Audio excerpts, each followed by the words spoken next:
Welcome to Alaska Weather, a production of Alaska Public Media and the National Weather Service, Alaska Region. Produced and broadcast daily from the studios of KAKM, Alaska Weather provides complete forecasts, public, marine, and aviation for all of Alaska. Alaska Weather is made possible by the following sponsors.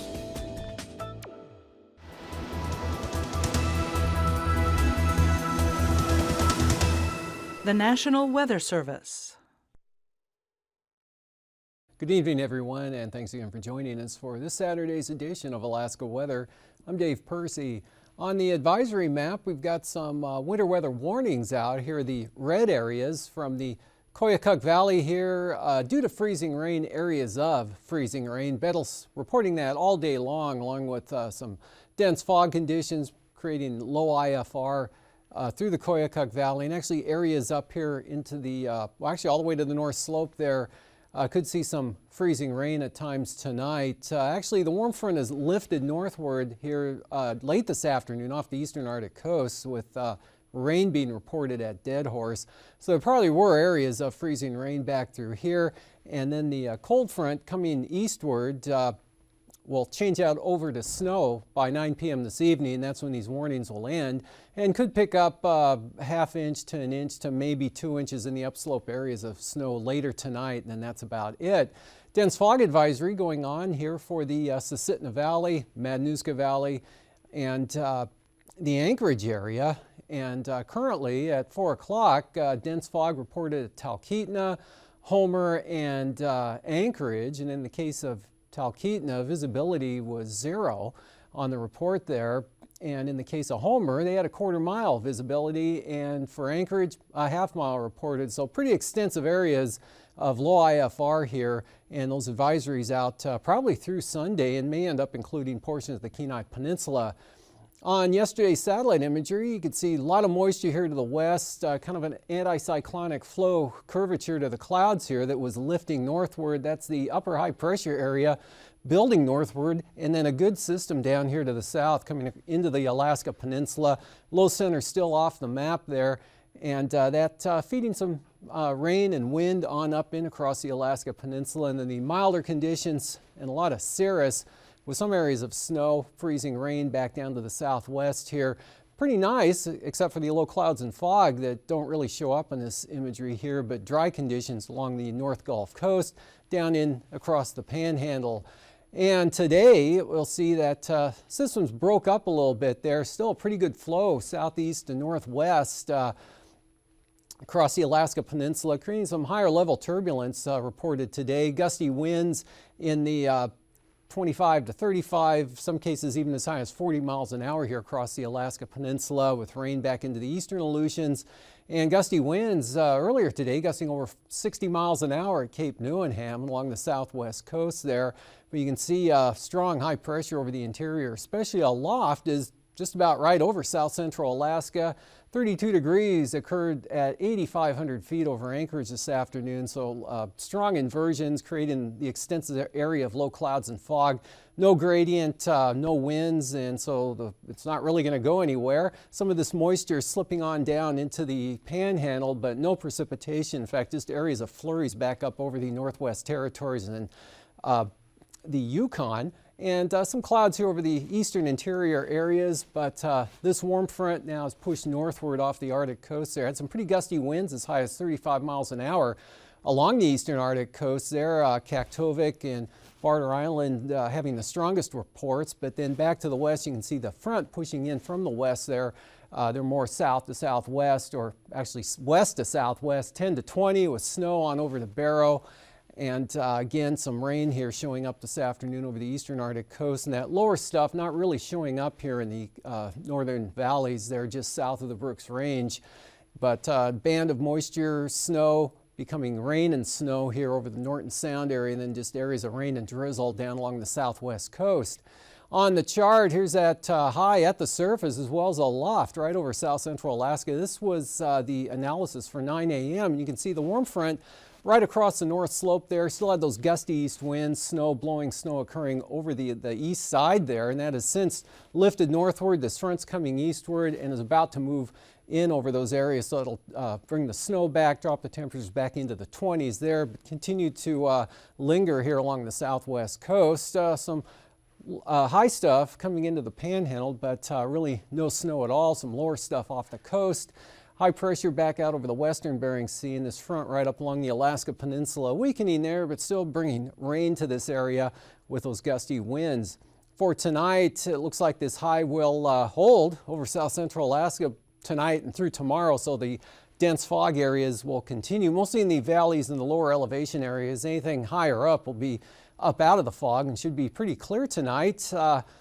This Arctic front, again, coming southward, so watch those winds switch back around to the west and get a little gusty here later tonight. Could see gusts back up to 40, 45 miles an hour, at least for a period of time later tonight on the east side there. Improving on the west side, snow tapering off, a mixture right through here back into a narrow band of rain or fog with the warm front. Gets a lot more extensive down here over the southeast Bering Sea from about Atka on up to the peninsula, but this warm front shifts to the west, so the snow you saw in the Pribilofs with the strong northerly winds will become more easterly, lighter winds, and the snow will become rain, with fog possibly moving into the area. Not too bad here over Kodiak Island. Still a lot of low clouds around the coastal areas, and not bad over Bristol Bay as well. Look for some areas of clearing, but anywhere here over the interior valleys south of the mountains could be some pretty dense fog and fair over the panhandle. Tomorrow, that Arctic front off into Canada still extends back into the eastern interior, say the 40-mile country down to Northway. Tok, could see some flurries or periods of light snow. Flurries extending as far west as Fairbanks, maybe down to Nenana, and possibly right up against the mountains. Then a little bit back to the west, a little bit of leftover moisture, but the frontal action keeping snow in along the Arctic coast there. Another system pushing in from the west, so that'll tend to lift that warm front back to the north again and spread some snow in from the Brooks Range and mostly back over the western areas here, a break over the southwest, and still wet down over the Alaska Peninsula. Periods of rain, but less windy, more of a 15 to 25 mile an hour kind of wind here, and not too bad really, just a lot of wet, low IFR conditions over the eastern Aleutians, central areas on up to the Pribilof Islands. And look for mostly to partly sunny skies here for the panhandle. Areas will be just socked in with low clouds along the coast there. I think the drizzle will remain off the coast. And then looking ahead to Monday, that same sort of pattern continues here. A lot of low clouds, a lot of cloudiness with some areas of clearing, possible sunshine. Same thing over the south central Alaska area, the high right in place. So the area is still probably going to be some extensive low clouds and fog still. Cook Inlet right up into the valleys and possibly Prince William Sound as well. We still have a weak Arctic boundary here across the central interior, but not much weather with that at all. Maybe some flurries off to the east.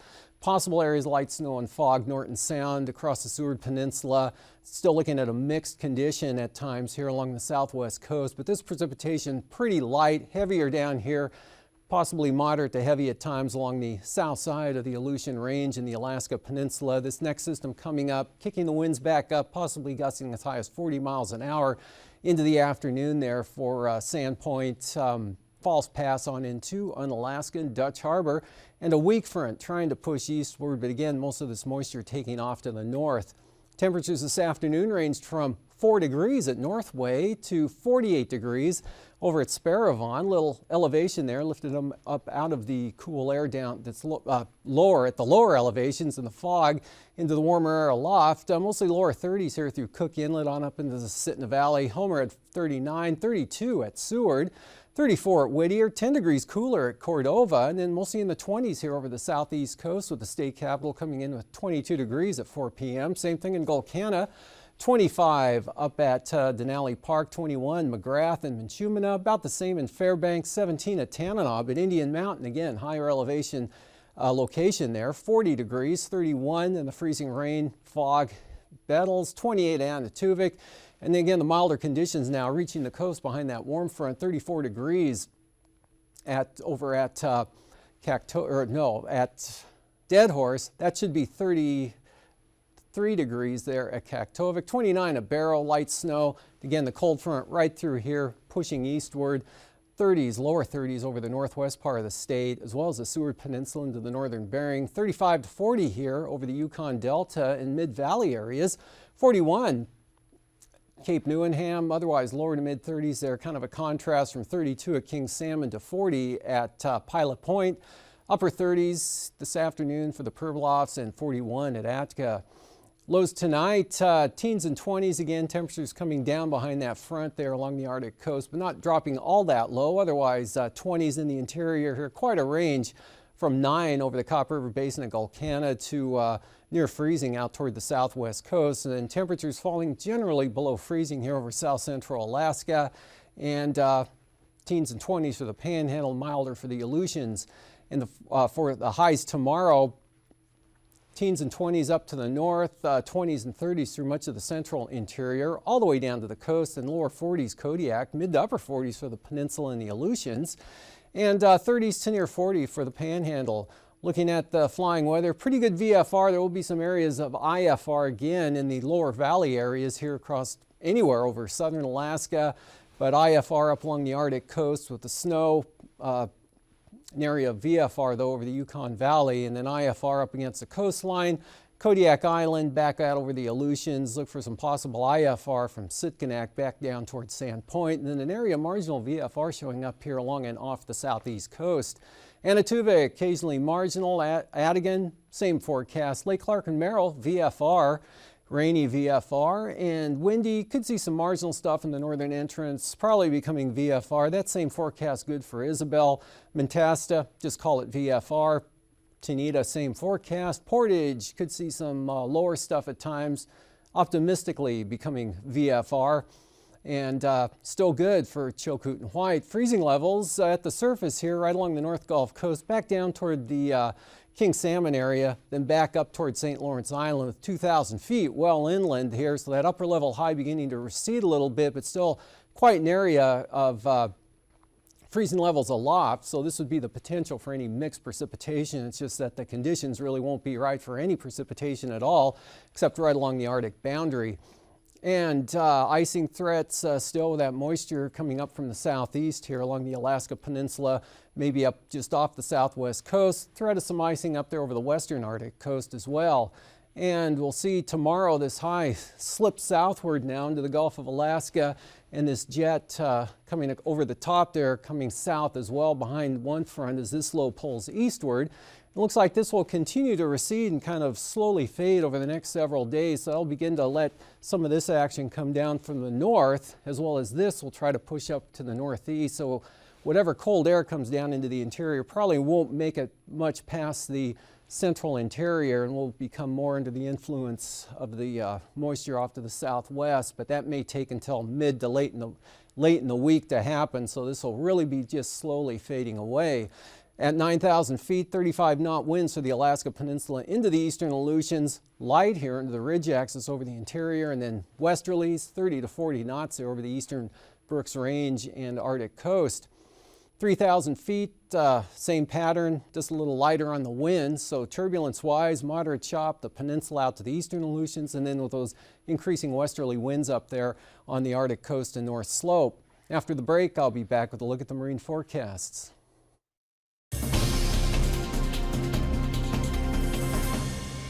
Hello everyone and welcome to another edition of Alaska Weather Facts. I'm Jim Peranto. Back in the mid-1800s to early 1900s, the western Arctic waters were filled with ships in search of oil. But not just any kind of oil, they were looking for whale oil.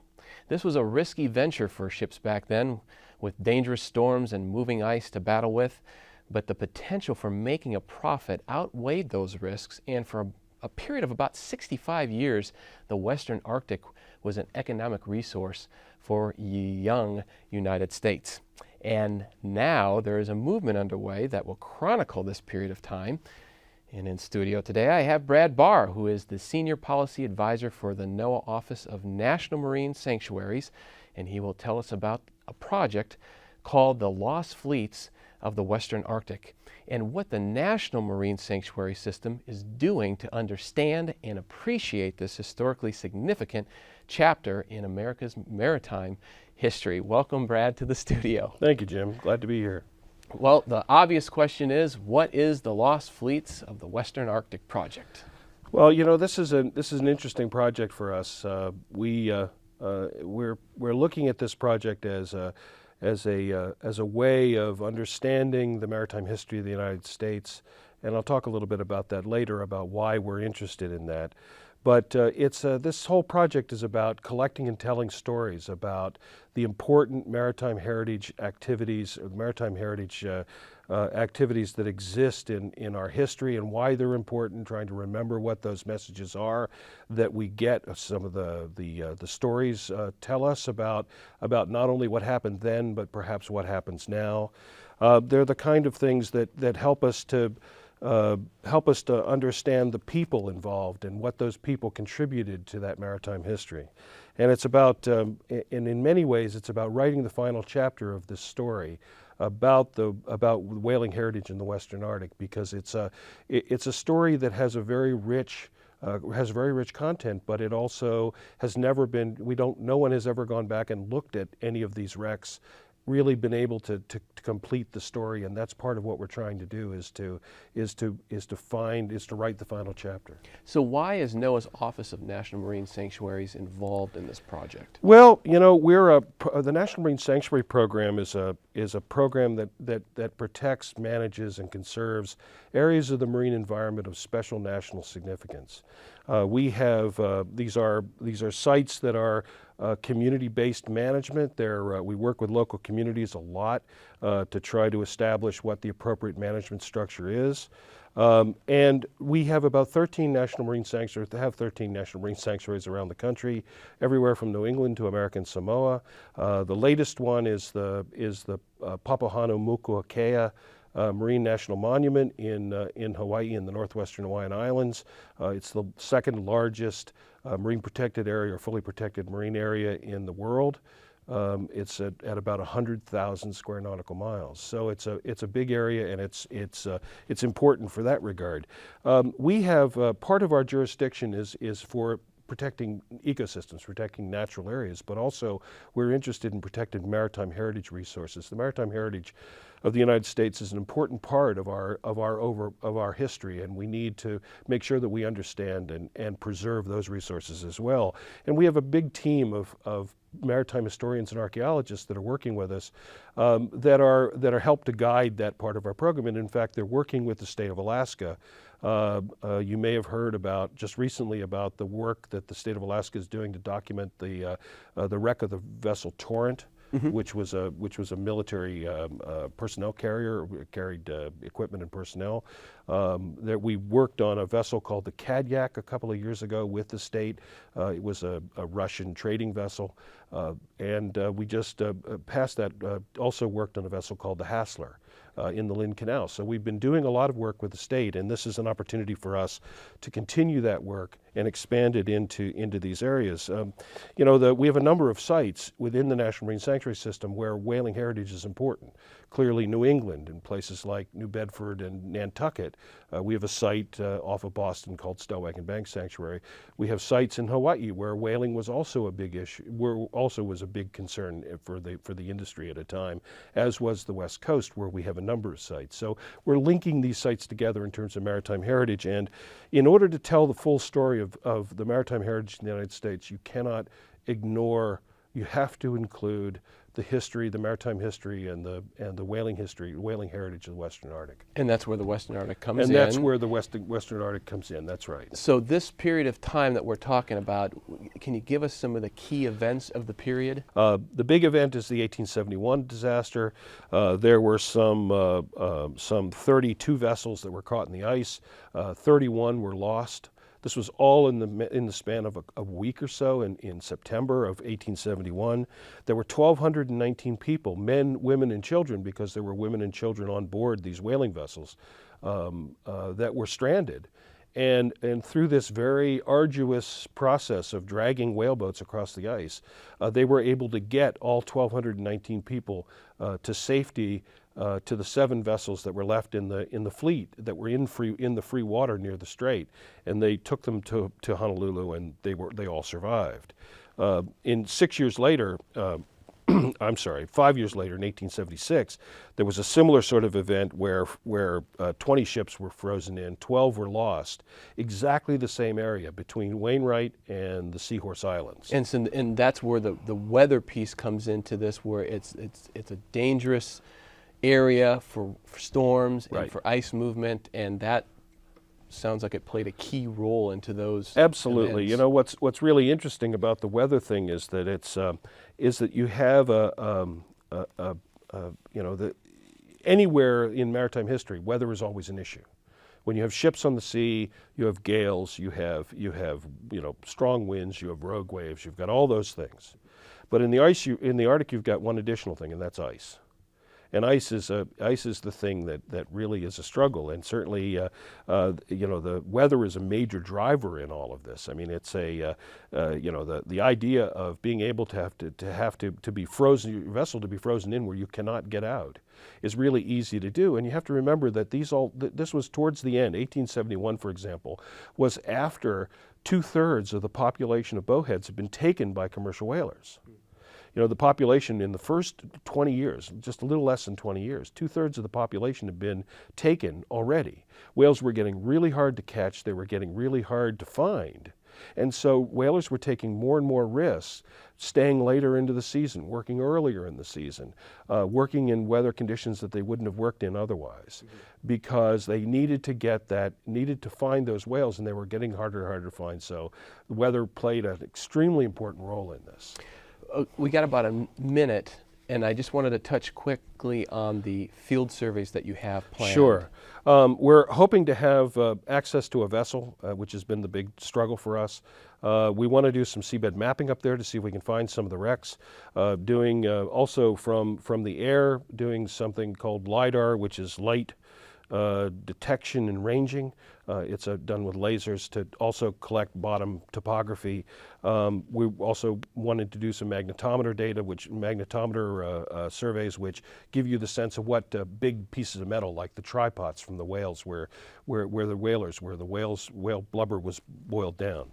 I wanted to also mention that this is not just about the field surveys. This is also about a major education and outreach program that we have, where we're going to be doing we're hoping to be able to we have an ROV up there, a remotely operated vehicle that has cameras, a robot.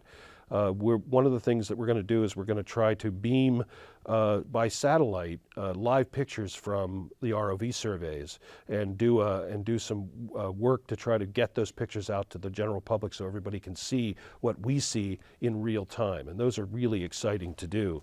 We're also putting together content for the new Oceans Hall at the Smithsonian. The NOAA has a kiosk, and we've been invited to do some content for that. And we've got a lot of other education and outreach stuff that we're doing, trying to make sure that we can tell this story, because if you don't tell the story, nobody knows what it's all about and why we're going up there and doing this. Outstanding, Brad. Thank you for coming in today, and good luck with the project. Thank you, Jim. And thank you for joining us here on Alaska Weather Facts. Until next time. Welcome back. Well, high pressure just off the coast here will give a mostly westerly breeze along the entire length of the coastline there. A little more lighter and southerly here over the inside waters. And for Monday, light variable winds on the north coast, otherwise those westerlies continuing, and not much change over the inside waters. For Kodiak Island, variable to northeast, up to 20 knots, 10 to 20 knots, 10 to 15 knots for Cook Inlet, variable to northeast there as well. A little more southwest or westerly here along the western and central Gulf Coast, and Prince William Sound, variable at 10. Well, light variable winds even get a little more extensive on Monday, continuing through all of Cook Inlet right down to Shelikof Strait, Kodiak Island. West maybe 10 here, kind of a weak circulation could develop right there. So I'd bring some southeast winds in for the North Gulf Coast, and could become a little easterly, 10 to 15 here as you get down towards Sitkinak. Otherwise, for Bristol Bay, small craft advisories there, as well as all of the Alaska Peninsula and the waters southwest of Kodiak Island. And then another system comes up from the south there, so that'll keep those winds in the 25-knot range again, or come back up to that range on Monday. Could be even higher gusts here on the south side of the peninsula, but a lighter wind pattern for the waters southwest of Kodiak, 20 knots for Bristol Bay. The Aleutians, south 30 in the far western areas, otherwise northerlies 30 right across Atka, east to northeast, 20 knots for the Fox Islands. And up along the Arctic coast, east to northeast, 20 to 25 knots for Monday.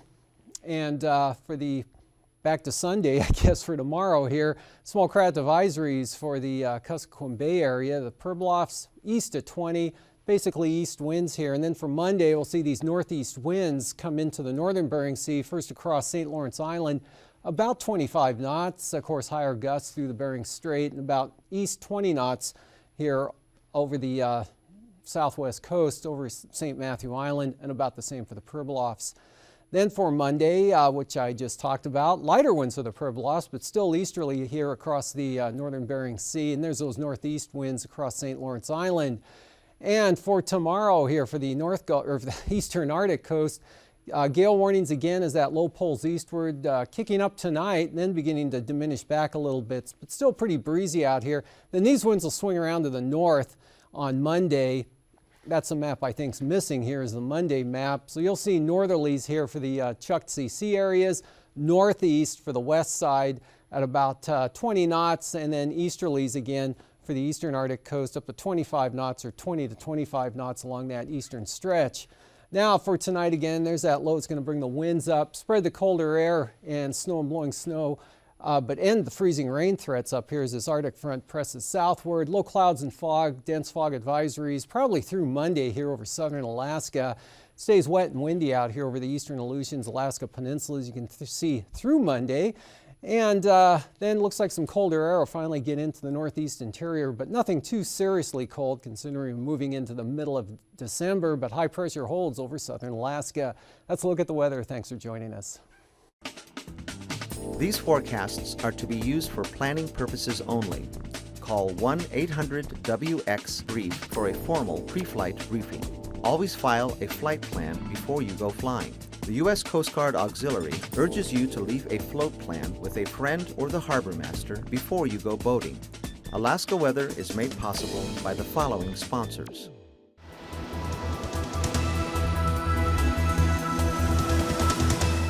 The National Weather Service.